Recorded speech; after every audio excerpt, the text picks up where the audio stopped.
Hi, thanks for stopping by today. I want to talk to you about t-shirt quilts. They are so totally awesome and amazing. They're wonderful projects to give as memorial or memory quilts. A lot of graduation gifts are these are made into, as well as weddings or significant birthdays, retirements, all kinds of really interesting reasons why people want to put together a t-shirt quilt. Well, for the last 10, 12 years, I've done an awful lot of uh, customer work, um, that all the way from long arm quilting, which, by the way, I don't do a lot more of anymore because it takes so much of my time away from what I truly love, which is teaching. And I don't do very many custom order sewing jobs anymore for the very same reason. I'm finding that the more I get into my certified instructor duties and jobs and gigs, as I call them, where I go different places and teach, or people come to me for classes and things like that, the more I do it, the more I love it. But one student, particularly over the summer, asked me about t-shirt quilts. Did I know anything about them? And I said, well, yes, I do. And so I figured that if I could talk to her for more than time than she had to spend with me, that it might not be a bad idea to create a vlog. So this is it. There are a lot of different philosophies about how to make uh, t-shirt quilts. And I am a very, very strong proponent of a specific way to do them. And I have to tell you that it was another quilter in my area that turned me on to what I call the, the Too Cool T-shirt Quilt book by Andrea T. Funk. Now, it doesn't sound like there's anything too cool about it, with the exception of her method is like none other that I have ever heard about, learned about, experienced, felt, or anything. Um, and what she does, first and foremost, is that she is a strong proponent of not using any stabilizer. Lots of people want to put your t-shirt quilt into a very, very rigid format, not rigid in the what like a board, but completely different than what the feel of a t-shirt is. My philosophy on creating a t-shirt quilt is that you want to maintain, um, respect the feeling of what you get, the sensation of wearing a t-shirt. They are soft, they are movable, they breathe, that you wear them all the time. T-shirts are such a common aspect of our current modern wardrobes that without a t-shirt in our closet, we just don't feel like we're fully dressed sometimes. And t-shirts are found in there are if you can think of a thing to put on a t-shirt, it's on it. They represent events or gatherings or eras or anything, all the way from band concerts or rock band concerts to plays to sporting groups to quilting groups to yeah, I mean, the sky's the limit. And what these t-shirts begin to do is have represent our memories. We wear them in honor of the event that we went to or we participated in. We wear them in honor of the memory that we gained while doing something. And so we want to preserve that particular thing. Tactile touch is an important, I mean, it is like, it's like the sensation of all things in order to really recall a lot of stuff. A lot of people say that smell, and I will agree with this. The smell is the best mechanism to bring back a memory. You can walk into a room and smell a perfume, or smell a furniture polish, or smell something in the air, like, oh, I don't know, popcorn at a movie theater, and you remember different things, either of an event or a time or a person. T-shirts bring that back with a touch or a spot or a blemish or anything like that. So what Andrew teaches is how to use a system where you can Preserve every bit of that sensation along with a big portion of what's important about that particular t-shirt. I'm going to take you over to the work surface for just a minute, and I'm going to show you something in particular that I think is crucial. Well, it is probably the most important part, the most important aspect of what she talks about in her book. So let me get you over there. Here we go. Let me give you back into focus here. So inside the book, we have on page 23 of this book, this is a template layout schematic, and she uses a template system. It's perfect. It works beautifully every single time you go to do it. These are made out of plexiglass. She gives you that information. She gives you that information in her book. And she talks to you about how you can have them made, or you can even order them from her. And at the end of this, I will include in the comments below, I will include her contact information as well as her website and the ordering information so that you can order her book or order her templates. You can buy them that way, but it is more affordable if you just buy the book and make the templates yourself. They are acrylic. It is the same acrylic that you would use or find for creating a cutting ruler, just like what we use for everyday quilting. Her philosophy is to puzzle the the quilt together. Now, some shirts, some t-shirt things are going to have maybe they're going to have along something down the arm, or they're just going to have something over a lapel of a pocket, or there's a lapel and here's the pockets. So or something across the back or something. They're all different shapes and sizes, right? Well, if you can get um, something, like a template, to create a uniform shape. Now, I won't say they're all the same shapes.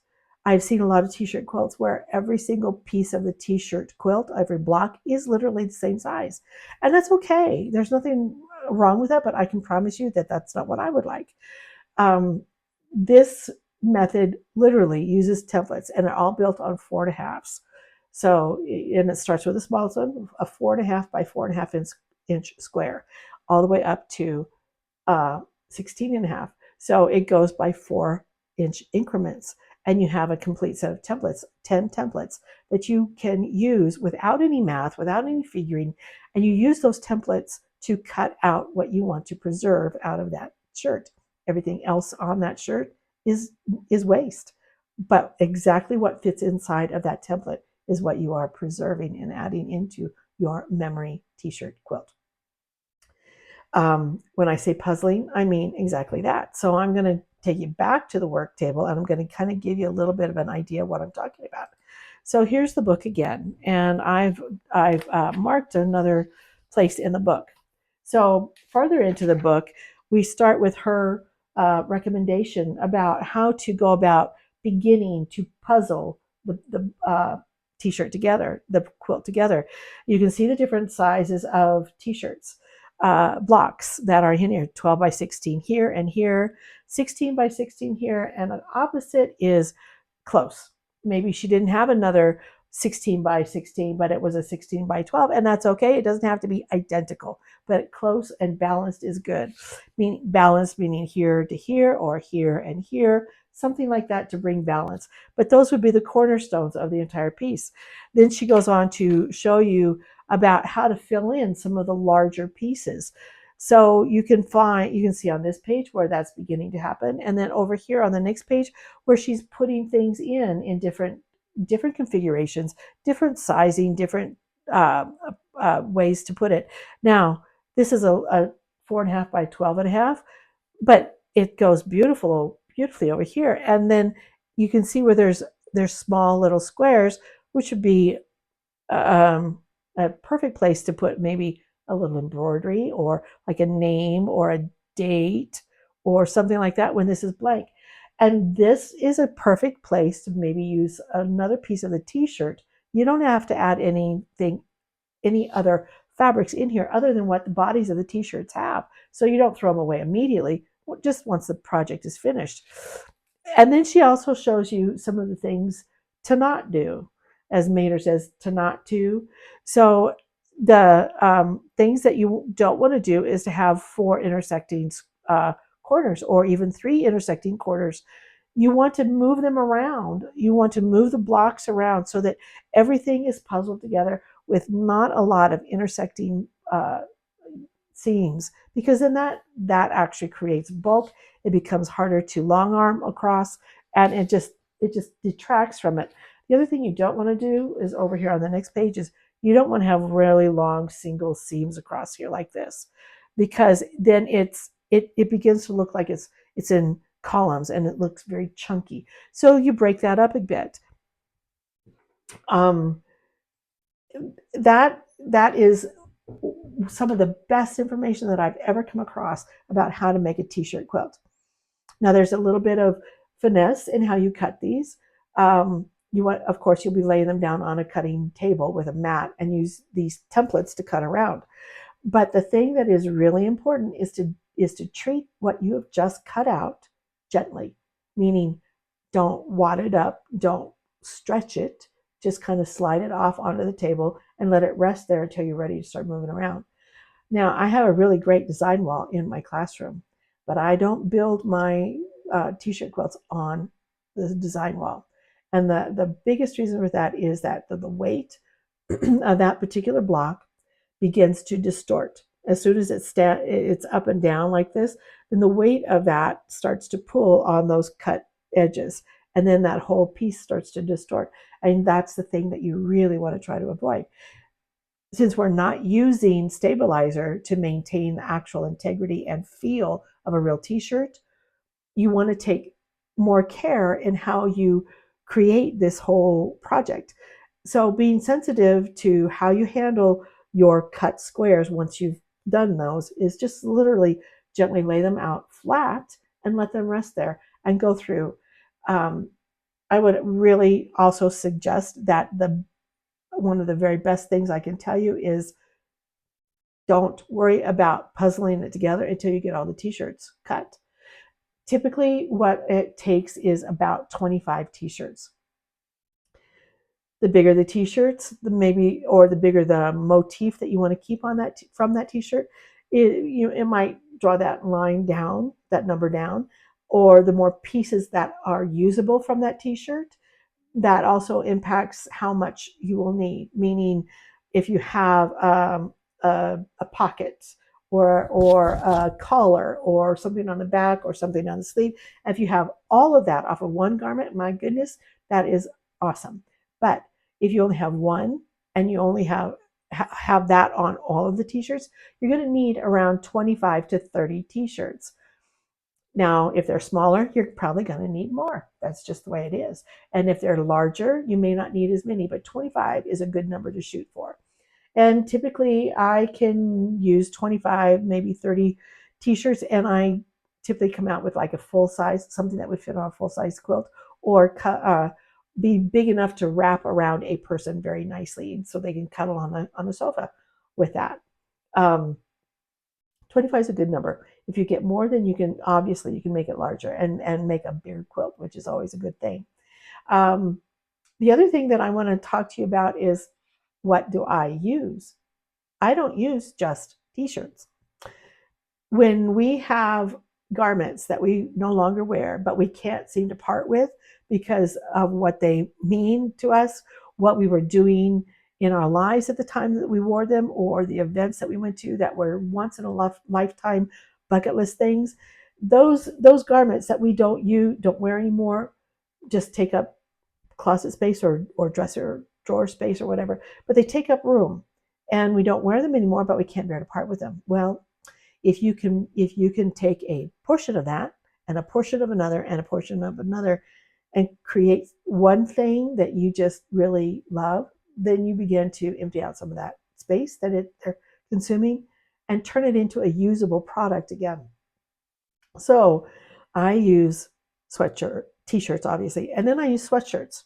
Now, if you have a muff, a lot of times a hoodie, a pullover hoodie, will have a muff right here in the front, pockets that you put your hands in. I use those. I use them and I cut it out around the muff, and I don't sew the pockets shut. I might have to sew a seam down the middle of those so that it will work well with the batting or the backing, however I need it quilted. But I don't close up those pockets. If I have a shirt with a pocket and a logo on it, I will make sure to cut out everything, including the pocket, and I don't sew that shut either. I will use a button-down shirt, and I mix my fabrics. I will use sweatshirt, t-shirt, button-down shirts, jogging suits, team bags, as long as I can get a flat enough piece, and it's okay that I cut it apart, as long as I can sew through it using the same needle across the whole entire piece. Now, if it's something that is really, really dense, like a backpack fiber kind of thing, and I have to use a different kind of a needle for that particular spot, I'm not probably going to use that. But if it's something I can sew through easily with the same needle on through the whole project, I'm going to use it. I don't just have everything a square. Sometimes I will purposefully cut the design crooked because just to give some visual interest. Um, the thing that you want to keep in mind as well when you are puzzling your pieces together is the balance of where the color is, not just the shapes and the sizes, but the color. So if you have a predominant color, say somebody in school sports and their colors are red and white or black and white or purple and white or whatever it is, and there's a large amount of that colorway, then you probably want to be cognizant of bringing at least one other color into it in some form. But don't load up the entire side of a quilt with all of that color. Spread it out. People are pretty diverse, and they're going to have lots of different interests. Everyone has a favorite color as well, but that doesn't mean that you can't balance the colors, and that means trying to find a way to have equal amounts of that color, or all colors, so that it's not heavy on one color versus another, and it's not all squished over into one corner or one side versus another. Spread them all out. Um, Now, getting back to where the different types of garments and the things that I use, I really think that it gives a lot of textural uh, possibilities, things that are really great for hiding secrets or tactile interest. If you have button-down shirts that are buttons and they might have a name over here, but you really want the placket to be in there, put that in there. You have to secure the placket closed, but don't sew the buttons shut. Let the buttons be on there so they can be unbuttoned and buttoned and that kind of stuff. Leave the pocket whole so you can actually put something inside that pocket. I think what is a lot of fun is that as you are making this, particularly it's for somebody that is your person, whatever, tuck a little "I love you" note in there, or a word of encouragement if it's for a college kid going off to school for the first time. Tuck a little "Mama loves you" or something in the pocket, or something, or in another pocket, like slip a $20 bill, and that's what a surprise for them when they finally find it. So that kind of stuff is real special. I really, really like doing that, and I think that is a perfect reason to have a t-shirt quilt or something, some kind of thing that we would consider to be a memory quilt. Now, people ask, how do you quilt them? What do you back them with? What do you do? What? Well, all these questions are excellent questions. But the biggest thing that I have to tell you is that there are no rules. If you want to put minky on the back and no batting in the middle, go for it. It's your project. If you want to put plaid flannel on the back and put the heaviest, fattest batting in the middle that you can because it's going to go live someplace in the Arctic North, do that too. You can put um, anything on this quilt that you want. You can bind it with a binding. You can put a satin blanket binding around it. You can just uh, sew around the edges, leave it all raw so it gets nice and fried. There's a million ways to finish these quilts, and just as many options for quilting. What I find to be a really good thing is a real big edge to edge, and something that might have a motif that reflects the general flair of the person it's going to, or just do a real big meander. You don't want a lot of heavy quilting because that's not what this quilt is about. It's about memories and what the person receiving it is going to have as a as a benefit for what they are doing. Um, I think that I'm looking at my notes here just to make sure that I've touched on all of the highlights of what I think about this. I think the biggest thing that I can recommend to you is be brave and go for it. One last tip. So when using this template system, keep in mind that the template is only so big. No matter what size you use, whether it's the biggest, the smallest, anything in between, those templates are that size to make the whole puzzling thing fit together with no math, which is fabulous. But keep in mind as well that the motifs that are made on these t-shirts has no boundaries on what sizes they are. When you place that template on top of that t-shirt, move it around until you find exactly what you want to be inside of that template. If the most important part of it comes all the way to the edge of that template, get the next size bigger, because you will then lose part of that with the seam allowance. You will never know, no one will ever remember what it is you cut off on the outside of that template. What you keep inside of that template is what goes into the quilt, what will be continually remembered, including stains, rips, tears, patches, all of that. Use it because they all represent a memory. I got this rip on this shirt because I fell over the fence. I got this stain over here because I was changing the oil in grandma's car, or the paint on here is from the paint in my bedroom, or when we painted outside of the house and we had a paint fight. Any kind of thing. All of those are valid. They lend to the memory of that quilt. Don't ignore those. Don't leave them out because they're important. Um, those are some of the tips and advice that I have. But the biggest thing is start. Just start. There's no rhyme. There's no reason. There's no wrong. Is what you can imagine and what your t-shirts will lend you to do. But this system with the acrylic templates are key to doing it well and fun. And I'll tell you too, I use these templates on doing other things like my vintage linens, which is a completely different YouTube blog. But this is what I recommend, highly recommend, for making and creating wonderful, yummy, cozy t-shirt quilts. So thanks for stopping by. Check the comments below. Don't forget to hit like and subscribe, and I'll see you next time. Thanks for stopping by.